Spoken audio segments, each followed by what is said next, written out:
Bismillahirrahmanirrahim. Perintahnya Allah dalam Al-Quran apa? Makanlah yang baik. Kulu min thayyibat. Makanlah yang baik di sini berarti baik itu bukan berarti enak. Baik di sini adalah mendapatkannya secara baik, mendapatkannya dari sesuatu yang dihalalkan oleh Allah Subhanahu wa taala. Thayyib di sini bukan berarti makanan itu harus enak, harus lezat, harus baik. Sebagaimana Sayyidina Umar bin Abdul Aziz, Khalifah Umar bin Abdul Aziz ini pernah makan makanannya sederhana, 5 roti meminyak. Orang yang lihat bilang apa? Wahai khalifah, kita itu diperintahkan sama Allah Subhanahu wa taala dalam Al-Qur'an. Allah berfirman, "Kulu min thayyibati ma razaqnakum." Makanlah dari yang baik-baik yang aku berikan kepada kalian. Kata Khalifah Umar bin Abdul Aziz apa? Hayhat, hayhat, celaka kalian ini. Kalian ini memahami sesuatu bukan pada tempatnya, tidak seperti yang ditujukan oleh Allah Subhanahu wa taala. Yang dimaksud oleh Allah Subhanahu wa taala innama yuridu thayyibul kasb. Yang dimau sama Allah Subhanahu wa taala itu thayyibul kasb. Cara mendapatkannya baik. Dengan kerja, dengan jual beli, dengan perkara-perkara yang dihalalkan oleh Allah Subhanahu wa taala. Wala yuridu thayyibut ta'am. Bukan yang dimaksud itu makanannya yang baik, yang lezat, tapi cara mendapatkannya yang baik. Kulu min thayyibati ma razaqnakum. Makanlah dari yang baik-baik, maksudnya mendapatkannya dengan cara yang baik, halalan thayyiban. Walaupun makanannya tidak lezat. Walaupun makanannya tidak lezat. Sebagaimana dijelaskan oleh Imam Syafi'i, tidak semua yang halal itu lezat, dan bukan semua yang lezat itu halal. Kata beliau, daging khinzir itu lezat, babi itu lezat, tapi dia haram, diharamkan sama Allah Subhanahu wa taala. Jadi baik di sini bukan berarti lezat, indah, makanannya beraneka macam. Tapi baik di sini yang dimaksud oleh Allah Subhanahu wa taala thayyibul kasb, cara mendapatkannya baik.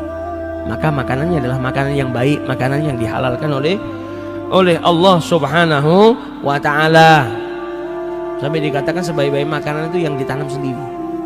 Karena betul-betul kita tahu statusnya.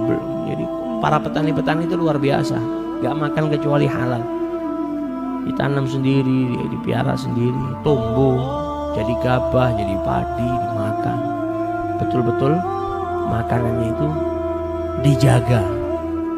Ya saya mau nanam dewe, tapi duitnya buat beli pupuknya, buat beli benihnya nyolong, ya bodoh aja. Bukan nanemnya itu yang menjadikan makananmu paling bagus, tapi prosesnya semua juga harus diperhatikan. Prosesnya semua juga harus diperhatikan. Wagila dari riwayat menyebutkan inna syakhsa yuthabu idza akala thayyiban qasada bihil quwwah ala taatillah wa ihya'i nafsah.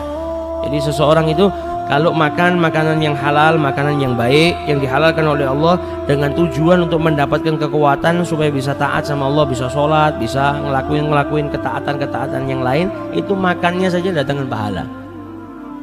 Makanan yang halal tadi yang dia makan kalau niatnya seperti itu bisa mendatangkan pahala daripada Allah Subhanahu wa taala. Bi khilaf ma idza akala tasyahiyan wa tana'uman. Berbeda kalau dia makannya juga karena cuma kepingin makan aja tanpa ada niatan seperti itu. Kadang lihat masakannya enak, ingin makan, ingin ngenyangkan, itu malah tidak datangkan pahala daripada Allah Subhanahu wa taala. Kemudian dalam hadis ini Rasulullah SAW menyebutkan tentang seseorang yang sedang dalam perjalanan jauh, badannya penuh dengan debu, rambutnya kumal, menunjukkan kalau dia sedang melakukan safar tawil, perjalanan yang jauh. Dan safarnya di sini ya bukan safar tentang perbuatan maksiat, bukan bepergian untuk maksiat, tapi untuk perkara-perkara yang dihalalkan oleh Allah, yaitu dia mungkin pergi haji atau jihad atau silaturahmi. Bepergian yang jauh, bepergiannya itu dihalalkan oleh Allah, disyariatkan, diperbolehkan, bukan karena haram.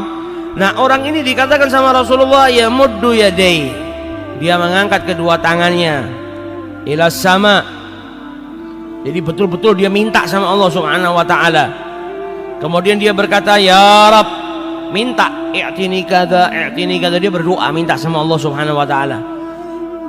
Akan tapi makanannya haram, minumannya haram, pakaiannya haram.